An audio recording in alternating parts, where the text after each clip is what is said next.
Será que basta ter desbiose para a gente ter um aumento de permeabilidade intestinal? Ou será que a gente está simplificando demais essa relação, meus queridos? Essa é uma das perguntas que eu mais escuto, tanto de profissionais quanto de pacientes. Doutora Denise, eu tenho desbiose, então automaticamente meu intestino está permeável demais? E a resposta vai te surpreender, porque não é tão simples quanto parece. Seja muito bem-vindo, bem-vinda ao Consciência Disbiótica. Aqui a gente desvenda as bases científicas da desbiose intestinal e traduz esse conhecimento para a prática clínica real aí do seu consultório. Eu sou Denise de Carvalho, eu sou médica há mais de 25 anos, em mestrado em medicina integrativa e uma ex-desbiótica que sabe muito bem que generalizar pode ser perigoso. O episódio de hoje é desbiose e aumento de permeabilidade intestinal. Existe uma relação obrigatória? E olha, se esse conteúdo faz sentido para você, curte esse vídeo, se inscreve no canal e compartilha com colegas que precisam ouvir sobre isso. Porque esse tipo de discussão técnica é o que nos diferencia como profissionais, né? Bem, antes da gente falar sobre a relação entre desbiose e permeabilidade, eu preciso que você entenda como funciona a barreira intestinal. Então pega o caderninho, porque isso aqui é fundamental. A barreira intestinal não é uma coisa muito simples não, gente. Ela é uma estrutura complexa, multifatorial, composta por várias camadas de defesa. E eu vou explicar um pouquinho cada uma delas. A primeira camada são as tight junctions, ou junções estreitas em português. Essas são as proteínas que unem uma célula epitelial à outra, formando o que nós chamamos de lacre seletivo. Imagina que você tem duas células assim, lado a lado, e entre elas há um lacre bem apertado, como se fosse um velcro, sabe? Esse lacre vai impedir que as coisas passem entre as células. Se você quer absorver um nutriente, ele tem que passar através da célula, usando as bombas de transporte, que fazem uma fiscalização, vamos dizer assim, adequada do que vai entrar. Tá bom até aqui? Essas proteínas que formam essas tight junctions, ou esse lacre, ou esse velcro, são principalmente duas, a claudina e a ocludina. E elas são controladas por uma proteína endógena muito importante, chamada zonulina. Quando a zonulina aumenta, as tight junctions se afrouxam, né? Solta aquele lacre, o velcro. E aí a permeabilidade aumenta. E adivinha qual é o principal estimulante desta proteína zonulina? O glúten. Independente se você tem doença celíaca ou não, o glúten estimula a liberação de zonulina. Por isso que eu consigo dosar a zonulina nas fezes como um marcador de permeabilidade intestinal. Então essa foi a primeira camada. Segunda camada, o muco intestinal. A gente tem duas camadas de muco, uma mais externa e uma mais interna. Só consegue ter contato direto com o epitélio quem está na camada interna. Esse muco é produzido pelas células de Globet e é composto principalmente de uma proteína chamada mucina. Olha, quando você vê muco no exame de fezes, não é necessariamente ruim, tá bom? Isso significa que tem proteção. Aí eu tenho uma terceira camada, que seria a IgA secretória, que é o anticorpo de mucosa, o primeiro sistema de defesa imunológica. Eu sempre falo que o sistema imunológico é um segurança da rave, sabe? O cara que fica ali na porta.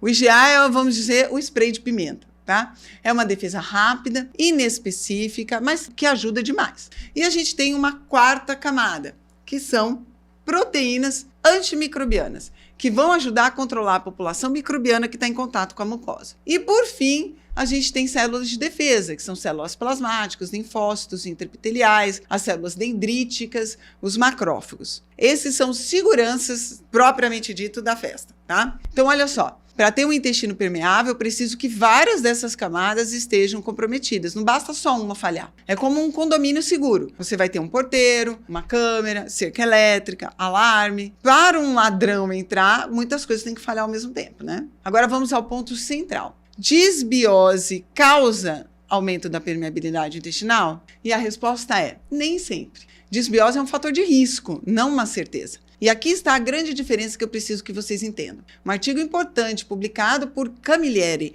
em 2019 na revista Gut, que é uma das principais publicações na gastroenterologia, revisou todos os mecanismos, medições e implicações clínicas do intestino permeável em humanos. E o que ele encontrou? Que a permeabilidade intestinal ela é multifatorial. Ela pode ser causada por desbiose, sim, mas também por estresse crônico, uso de anti-inflamatórios não hormonais, álcool, deficiências nutricionais, infecções e até por exercício físico extenuante. Eu vou dar um exemplo bem prático. Atletas de maratona ou de Ironman têm um aumento transitório da permeabilidade intestinal após uma prova. E por quê?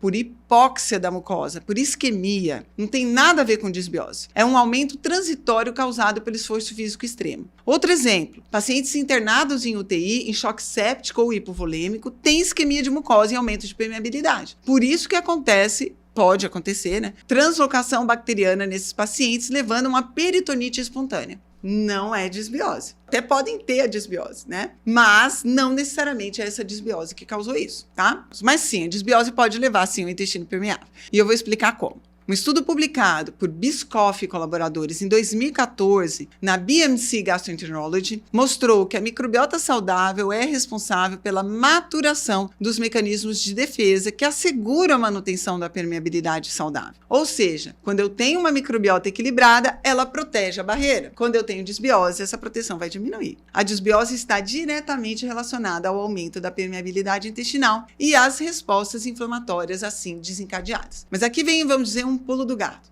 A diversidade do perfil inflamatório influencia o impacto. Nem toda desbiose vai causar o mesmo nível de acometimento de permeabilidade. Depende de quais bactérias estão aumentadas, quais estão diminuídas, quanto de inflamação isso gera e, principalmente, qual a reserva funcional do intestino daquele indivíduo. Então, vamos falar sobre o que rompe e o que protege essa barreira? Porque isso é essencial para a gente entender quando a desbiose vai ou não causar um intestino mais permeável. Então, quais são os fatores que rompem essa barreira? Número 1, inflamação crônica. Então, quando eu tenho desbiose, eu tenho produção de citocinas pró-inflamatórias, como TNF-alfa, interleucina 6, interleucina 1-beta. Essas citocinas estimulam a zonulina e afrouxam as tight junctions. É um dos principais mecanismos. Número 2, deficiência de IgA secretório. Sabia que a deficiência de IgA é a deficiência imunológica primária mais comum em humanos? Chega a acontecer em 1 em cada 700 indivíduos de origem europeia. E quem tem mais deficiência de IgA tem mais desbiose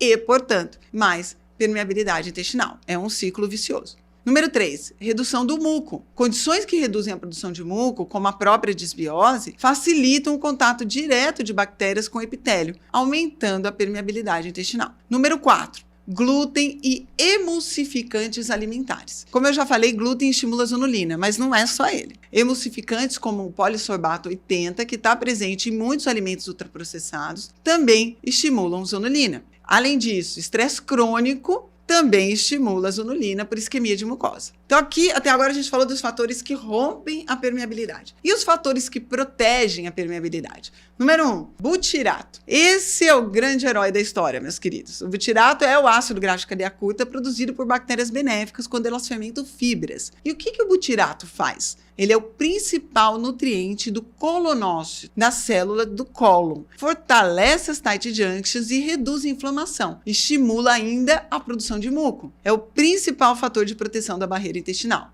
Número 2, IgA secretória adequada. Como eu já expliquei, ela é fundamental. Número 3, diversidade microbiana. Quanto mais diversa a microbiota, mais metabólitos protetores são produzidos. Número 4, polifenóis na dieta, presente em frutas vermelhas, chá verde, cacau, azeite. Eles equilibram a microbiota e protegem a barreira. Número 5, deficiências nutricionais corrigidas. Vitamina D, vitamina A, zinco, selênio, todas as vitaminas do complexo B. Tudo isso é fundamental para a integridade da barreira.